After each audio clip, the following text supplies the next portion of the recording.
Buenos días, hermanos. Este domingo 7 de noviembre tenemos este tiempo para la predicación y quiero agradecer a los hermanos en el tiempo de la alabanza. Gracias, hermanos, por ese tiempo que tuvieron para ministrar nuestro corazón, para dirigirnos al Señor, a los pies de Cristo, el lugar más alto. Gracias. Tenemos este tiempo de la predicación y como ustedes saben, hemos iniciado hace algunas semanas con esta serie de estudios, de predicaciones en la carta del apóstol Pablo a Tito. Después de casi 2 años en el Evangelio de Marcos, estamos con la carta de Tito y nos hemos pasado un tiempo detenidos en una parte porque queremos meditar más a fondo en las cosas que aquí se señalan. Así que si usted tiene su Biblia, por favor acompáñeme a la carta del apóstol Pablo a Tito.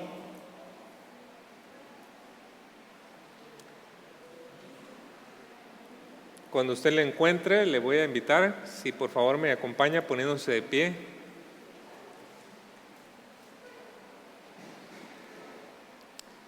Voy a leer esta porción, Tito capítulo 1, versículos del 5 al 9.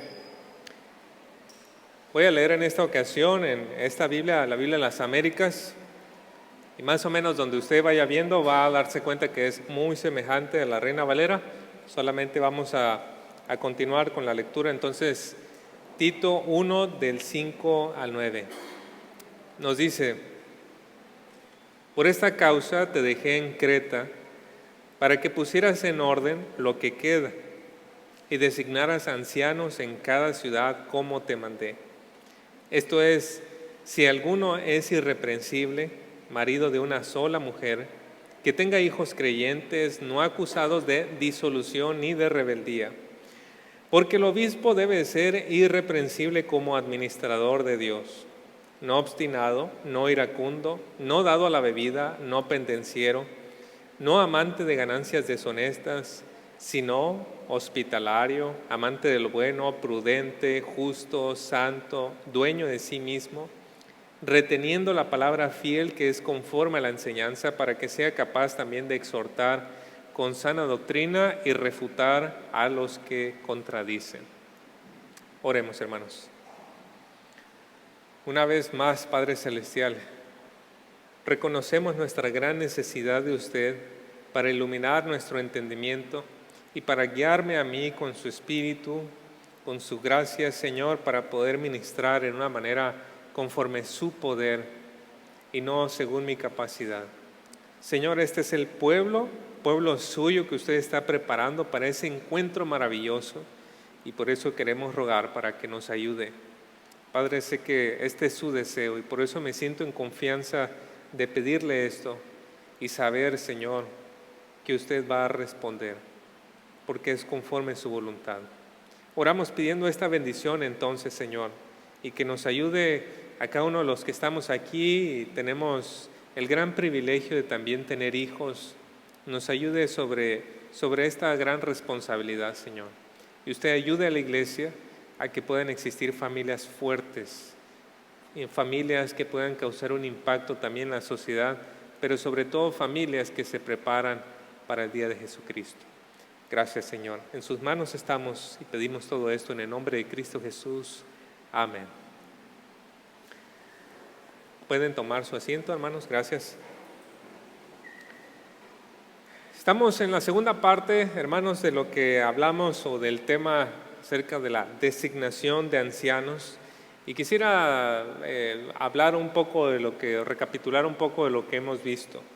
Primeramente veíamos la importancia de que exista un liderazgo calificado dentro de las iglesias.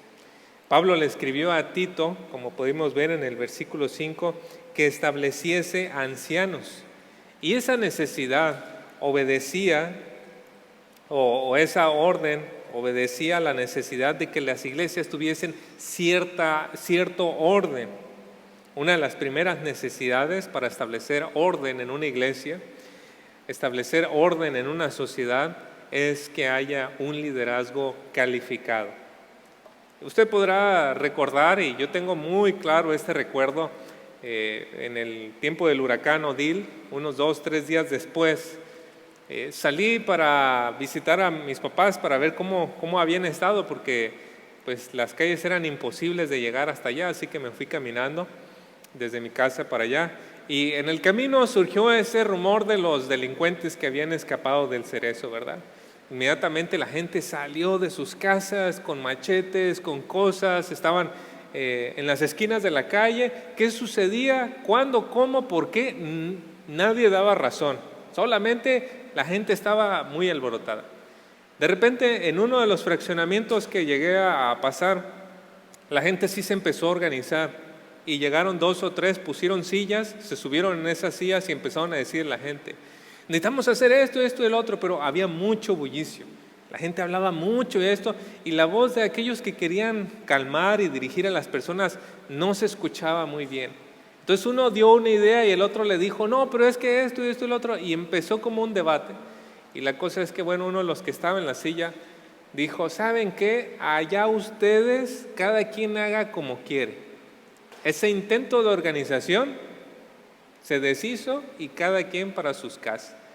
Fue el mejor intento que vi para organizarse. Tal vez usted tuvo otra experiencia, pero en mi recorrido por todo ese camino, ese fue el mejor intento. En unas pocas horas, nuestro querido Cabo, pues era casi una tierra sin ley. ¿Por qué? A falta de un liderazgo que dijera: esto es lo que necesitamos hacer, este es el problema, esta es la solución. No me cabe duda que si las colonias, los fraccionamientos, los residenciales hubiesen tenido un liderazgo al cual hubiesen hecho caso, todo, o sea, aunque hubiese sido un mal liderazgo, hubiese sido mejor que la tierra sin ley que vivimos en esos días. ¿No es cierto?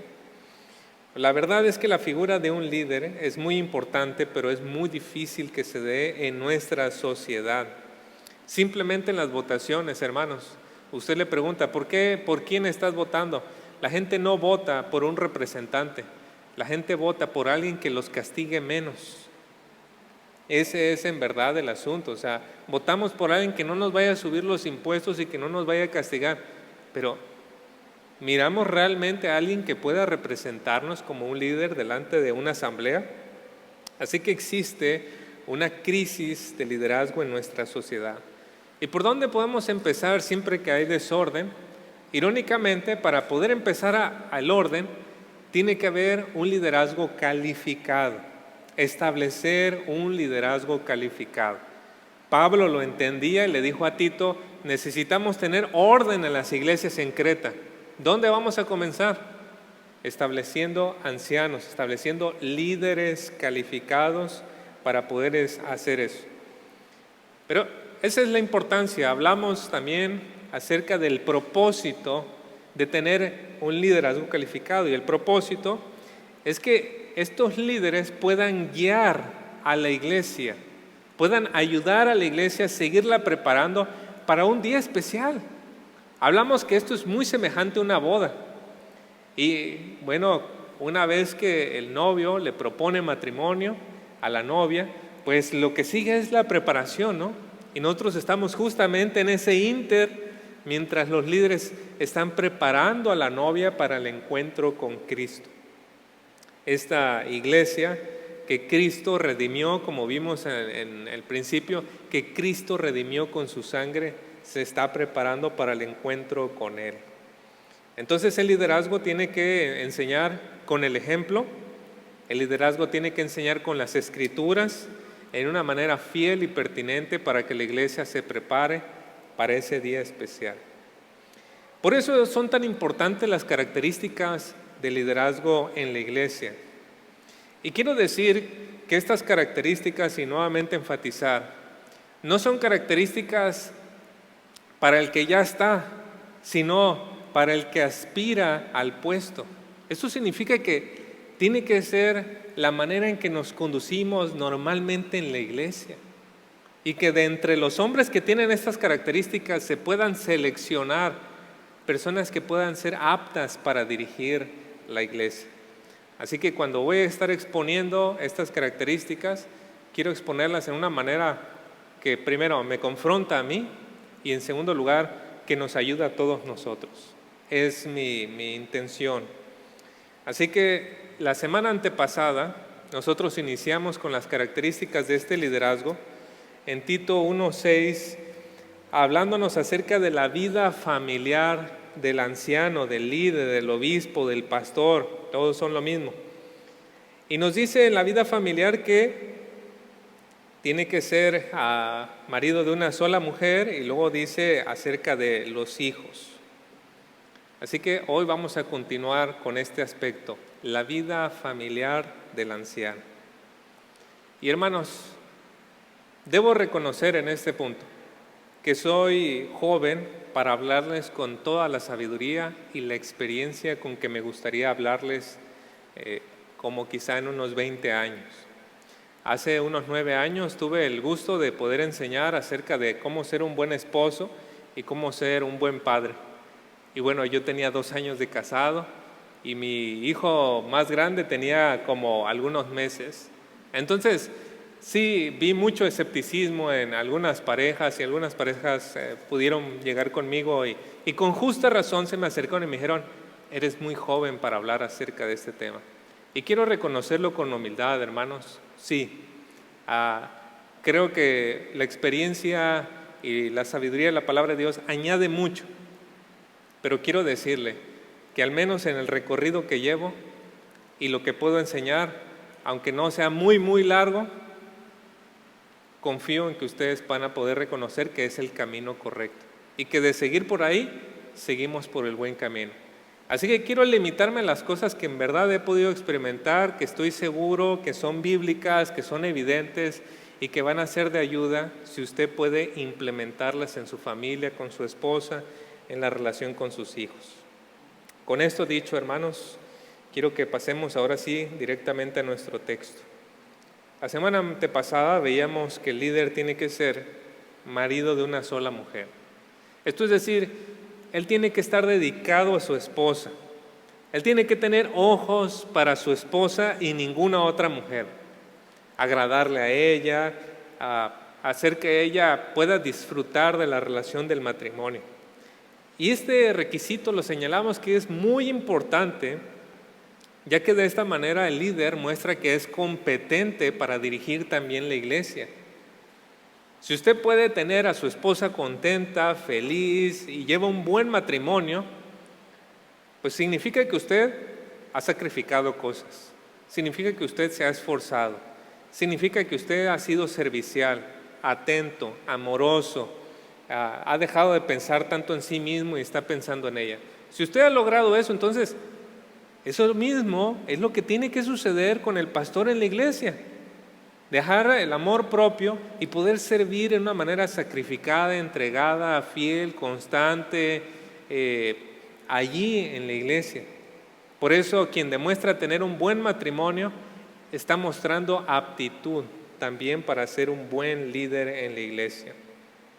Otra área muy importante que muestra competencia de un hombre para dirigir a una iglesia es su relación con sus hijos.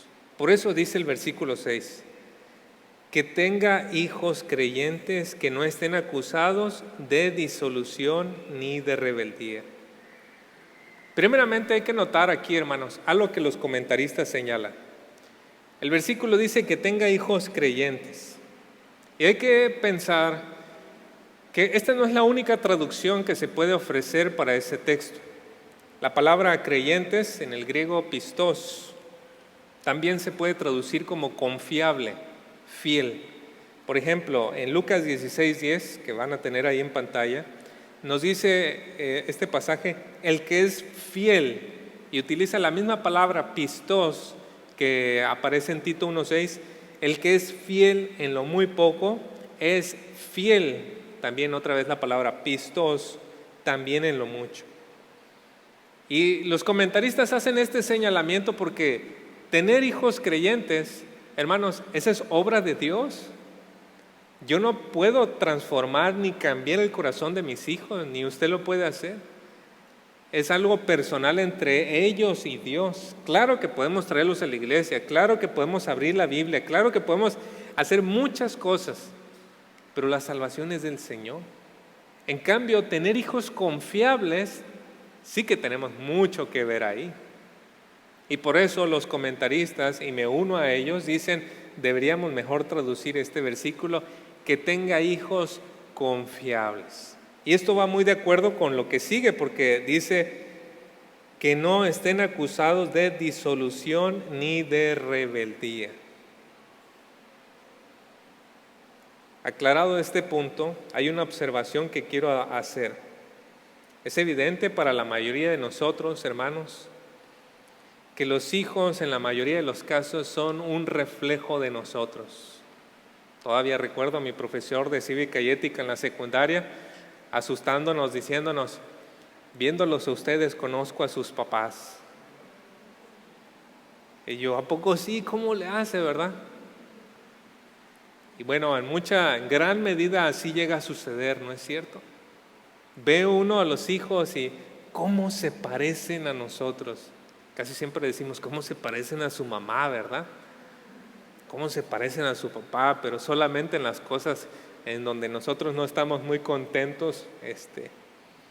Pero es que los hijos heredan mucho de nuestro temperamento. Y a la misma vez, con el tiempo, nosotros con nuestra crianza vamos forjando en ellos nuestros valores, nuestras creencias, nuestras costumbres. Y de esa manera es como los hijos terminan pareciéndose muchísimo a nosotros. De manera que el hecho de que un líder, anciano, pastor, tenga hijos confiables es una muestra de que él mismo es una persona confiable y de buen carácter. Eso es algo importante. Buenos hijos, un reflejo del Padre. Entonces, el Padre está bien, porque los hijos muestran lo que a veces el Padre puede ocultar. Ahora, tener hijos confiables casi siempre es el resultado intencionado de padres de nuestra parte hacia nuestros hijos. Una buena paternidad, hermanos, como usted sabe, requiere que seamos amorosos, sabios, guías confiables, maestros pacientes.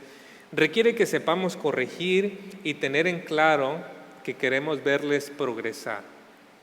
Permítame ampliarme sobre estos puntos. La cosa más importante para criar a nuestros hijos es amarlos, hermanos. Amarlos. Y cuando me refiero a amarlos, hay ciertas cosas que necesitamos aclarar.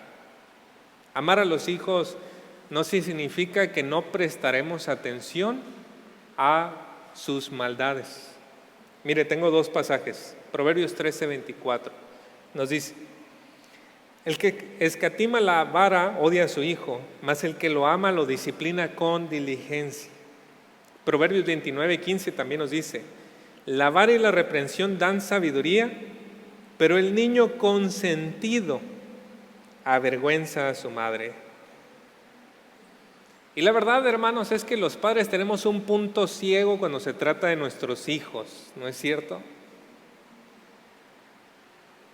Estamos nosotros platicando con alguna persona, de repente nuestro hijo llora.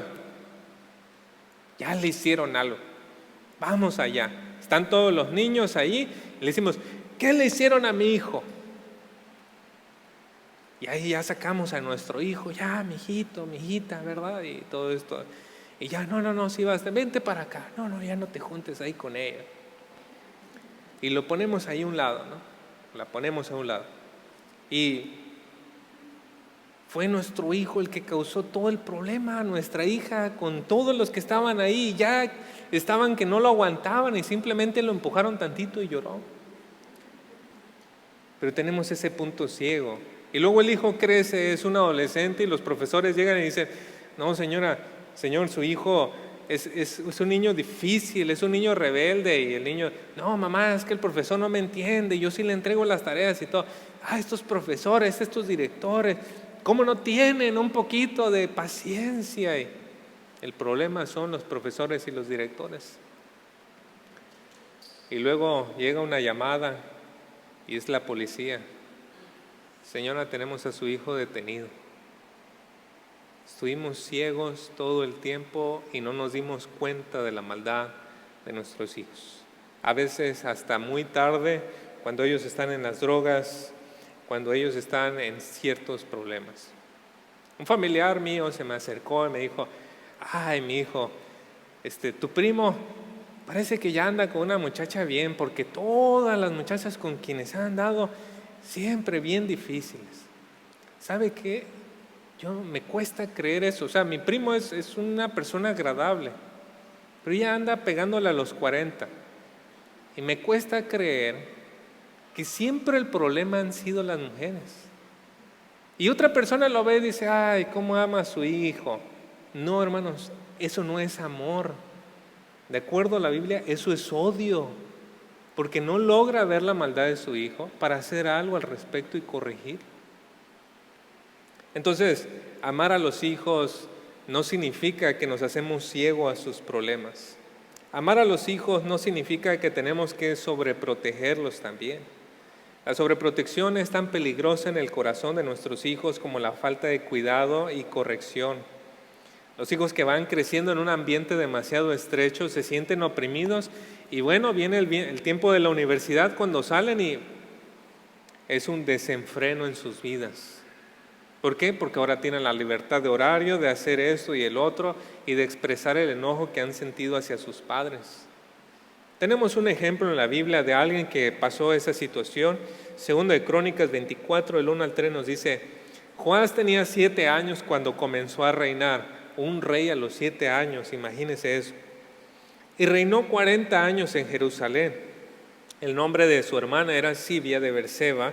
Y Joás hizo lo recto ante los ojos del Señor todos los días del sacerdote Joiada. Y Joiada escogió 2 mujeres para el rey. Este sacerdote le dijo con quién se tenía que casar. La imagen que ya me está llegando a la mente es un sacerdote que lo cuida, lo ve como su hijo y dice: mira, ellas son con quienes te tienes que casar. A mí me parece un ambiente de sobreprotección. Joiada escogió 2 mujeres para el rey y engendró hijos e hijas. Hasta ahí todo bien. Pero ¿qué va a suceder cuando muere el sacerdote? Segundo de Crónicas 24, del 17 al 18 nos dice: pero después de la muerte de Joiada, vinieron los oficiales de Judá y se inclinaron ante el rey, y el rey los escuchó, y abandonaron la casa del Señor, el Dios de sus padres, y sirvieron a las aceras y a los ídolos. Entonces vino la ira de Dios sobre Judá y Jerusalén a causa de esta culpa suya. Deja de estar esa influencia, deja de estar esa opresión, y bueno, ahora sí soy libre para hacer lo que siempre he querido hacer.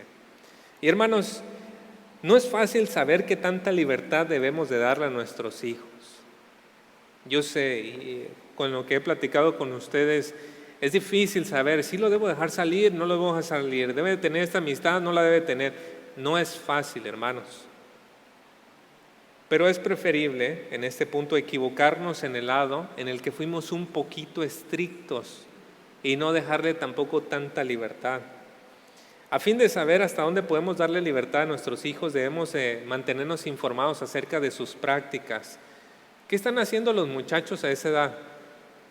De 12, de 13, de 15, 17 años, de 19, de 20. ¿Cuál es el pensamiento que cruza en la mente de ellos? ¿Cuáles son sus luchas? ¿Cuáles son sus tentaciones? ¿Cuáles son los retos que hay en la escuela? Manténgase informado de eso y va a tener usted un poquito más de margen para saber qué tanta libertad le puede ofrecer a su hijo. Claro, usted se le dice: llega a las 2 de la mañana, hijo. Bueno, ya está por demás, ¿no? Usted mismo está dando más libertad. Hay que integrarnos en su vida sin también invadirlos. Son algunos consejos. Amar a los hijos, hermanos, significa que tienen una alta prioridad para nosotros. Y aquí hay que entender un poco de la cultura bíblica. En la cultura bíblica el negocio era familiar. Entonces el papá estaba en casa, la esposa estaba en casa, los hijos estaban en casa. Si era carpintero, el taller estaba en la casa. Y el oficio que aprendía el hijo era la carpintería. Y todos trabajaban ahí en casa. Probablemente la mamá ayudaba a administrar. En muchos casos el papá cocinaba, hacía varias cosas. Entonces la familia estaba muy, muy integrada. Llega el tiempo de la revolución industrial. ¿Qué sucede en la revolución industrial? empiezan a hacer fábricas y le dicen a los hombres, hey, salgan de casa, vamos para acá. Y como los hombres eran los únicos que trabajaban, ¿qué sucede si pones a 2 hombres a trabajar juntos? A competir, ¿no es cierto? No, yo voy a ganar más. No, pues tienes que trabajar más. Empieza la competencia. Si pones a 100 hombres juntos, ¿cómo se pone la cosa? Pues los hombres empiezan a volverse más toscos en las fábricas. Llegan a sus casas cansados, hambrientos, malolientes, toscos, y entonces empieza a crear esa figura del hombre como un tipo rudo y la mujer como una mujer más afable, más cuidadosa, más apacible, hogareña, cuidadosa y todas estas cosas. Desde la revolución industrial empieza a ocurrir eso en los hogares. ¿Y qué tenemos en el día de hoy? Pues un escenario más complicado, porque en el día de hoy tiene que salir el papá y tiene que salir la mamá. ¿Y el hijo? ¿O los hijos? ¿Cuál es la figura que ellos reciben? ¿Qué es la imagen que ellos tienen? Se pierde mucho. Y los hijos entonces tienen problemas de identidad y muchas otras cosas. Y entiendo que la situación económica a veces lo amerita, pero por eso quiero dar algunos consejos. ¿Cómo podemos nosotros ayudar a tener buenos hijos, una buena familia? Aquí le van algunos consejos. Si usted es un padre que trabaja desde temprano y su trabajo es estresante, lo más seguro es que llegue la noche, usted quiere llegar a su casa, quitarse los zapatos, tener la comida lista, prender la tele o ponerse a ver algo en el teléfono. No leo las cartas, pero así llega a suceder, ¿no? Si eso llega a pasar y que usted está en su derecho de descansar y disfrutar un tiempo junto, un tiempo de dispersión porque está estresado, usted lo merece, efectivamente lo merece. Pero si puede posponerlo un poquito y antes de hacer eso, logra sentarse con su familia, cena junto con ellos, deja el teléfono a un lado, les pregunta, ¿cómo te fue? Se pone de acuerdo con la esposa y le dice, amor, ahorita no me des quejas de ninguno de los hijos. Hicieron lo que hicieron, ahorita no. Vamos a sentarnos, disfrutar este tiempo juntos. Voy a preguntarles, cuando los niños entonces o los hijos ya vayan a retirarse un poquito, ahora sí, ¿qué hicieron? ¿Cómo te sentiste tú? Y hay una plática, después usted habla con los hijos, los manda a dormir y ahora sí, tómese su tiempo, quítese las botas, vea programa, vea esto, descanse un rato, pero va a descansar con la satisfacción de que usted pudo dedicarle un momento para su familia, darle una imagen de que usted los está amando, de que ellos son una alta prioridad para usted. Otra cosa que usted puede hacer, y que esto manda un mensaje fuerte a nuestros hijos de que les amamos, es que si usted está con el teléfono o está platicando con alguna otra persona y su hijo viene o su hija viene y dice, oye papá, que esto y lo otro, y tiene el teléfono, apáguelo. Sí, ¿qué pasó, mi amor? ¿Qué se te ofrece? Es una imagen fuerte, hermanos. Porque si usted en este punto ya está experimentando de que, hija, ya métete a bañar, hija, ya métete a bañar, y 15 veces y la hija no se mete a bañar, pregúntese si antes la hija estuvo diciéndole, mamá, mamá, mamá, mamá, esto. Muchas veces nosotros mismos provocamos esa reacción. Y una buena manera de retroceder eso es présteles atención cuando sus hijos le pidan esa atención.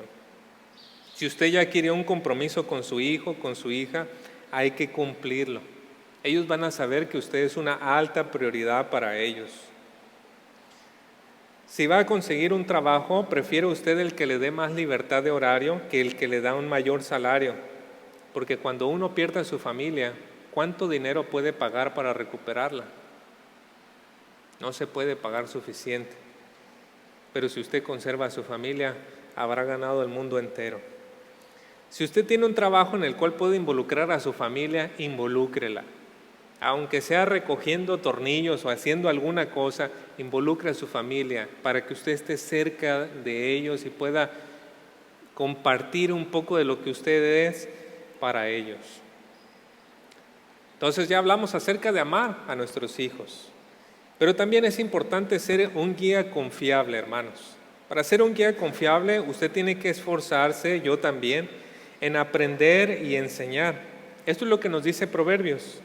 Proverbios 1, 8 al 10 nos dice: oye, hijo mío, la instrucción de tu padre.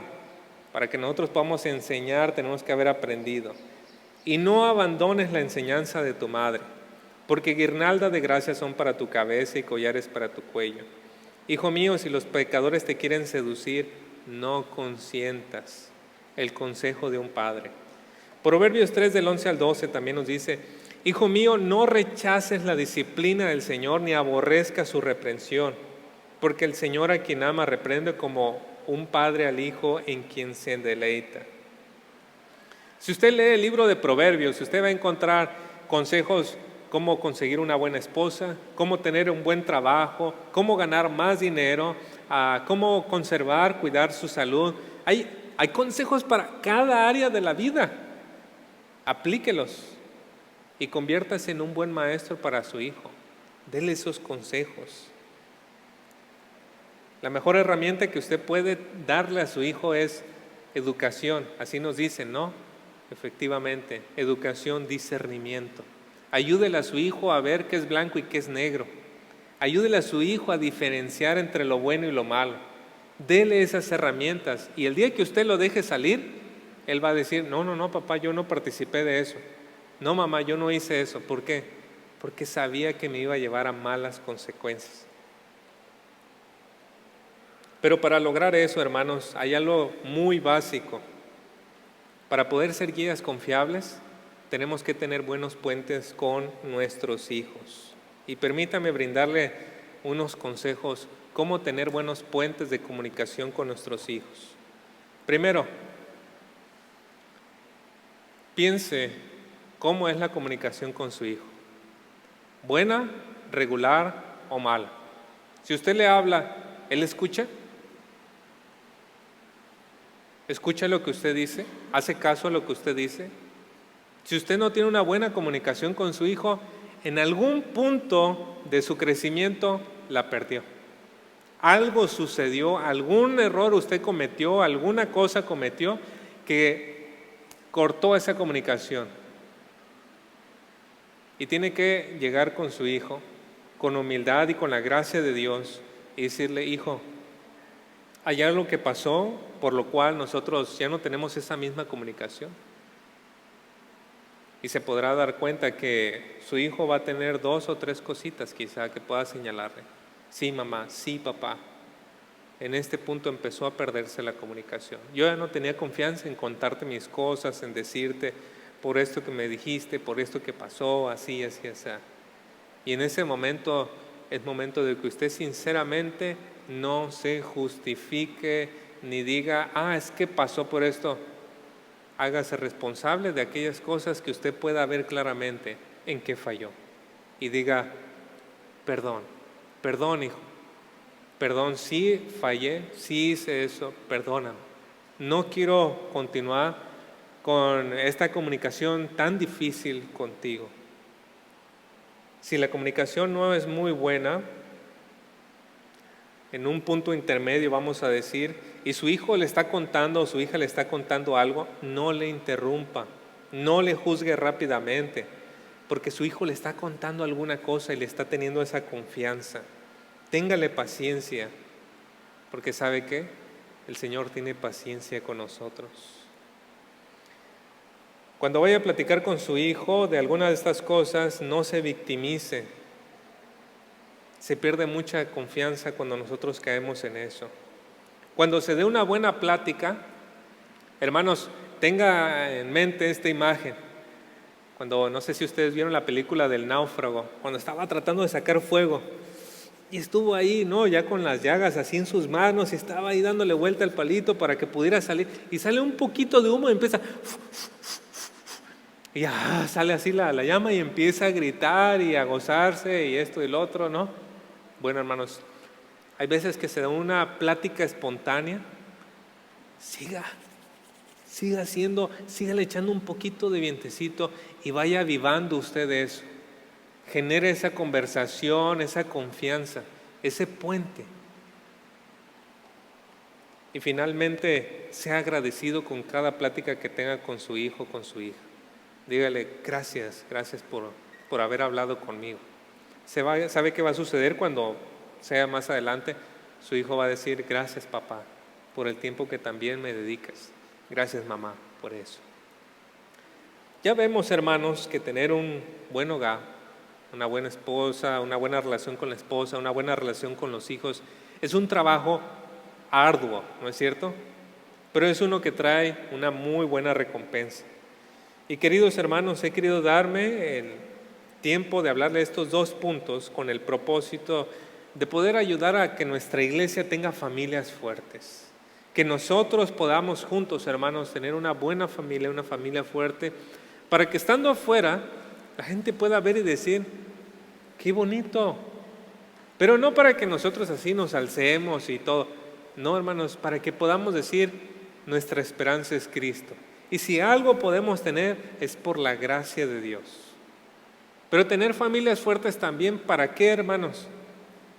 Para que de entre esas familias, Dios pueda decir, voy a levantar a un hombre en la iglesia para que él sirva a los demás y pueda ayudar y guiar a los demás en mis caminos. Así que permítame, vayamos a orar y pidamos al Señor por las familias de la iglesia, todos los que estamos aquí, y nos ayude sobre estas cosas que hemos hablado en este día. Oremos. Padre Celestial, espero no haber abrumado a ninguno con estas cosas, Señor. En verdad que necesitamos todos, Señor, la gracia, la fortaleza suya para poder cumplir con estas cosas y poder ser buenos padres. Reconocemos, Señor, que hemos tenido fallas y que nuestros hijos han sido en muchas ocasiones pacientes para tolerarnos. Pero ayúdenos, Señor, por favor, para que nosotros podamos ser buenos padres. Para su gloria, Señor, para que la siguiente generación pueda crecer con una familia fuerte y estable. Ayúdenos, Señor, que donde haya heridas profundas dentro de las familias aquí en la iglesia, usted traiga sanidad a través del perdón y la reconciliación. Señor, que ahí donde han estado puentes que han sido rotos por causa de nuestros errores como padres, Señor, usted nos ayude para volverlos a reconstruir y podamos tener esta vía de comunicación con nuestros hijos. Ayúdenos, Señor, llénenos de amor para que incluso cuando estemos cansados, abrumados, no dejemos a nuestros hijos a un lado, ni a nuestra esposa o esposo. Ayúdenos, Señor, por favor. Bendiga a su iglesia para su honor y alabanza para ese día especial. En el nombre de Jesucristo. Amén. Que el Señor les bendiga, hermanos.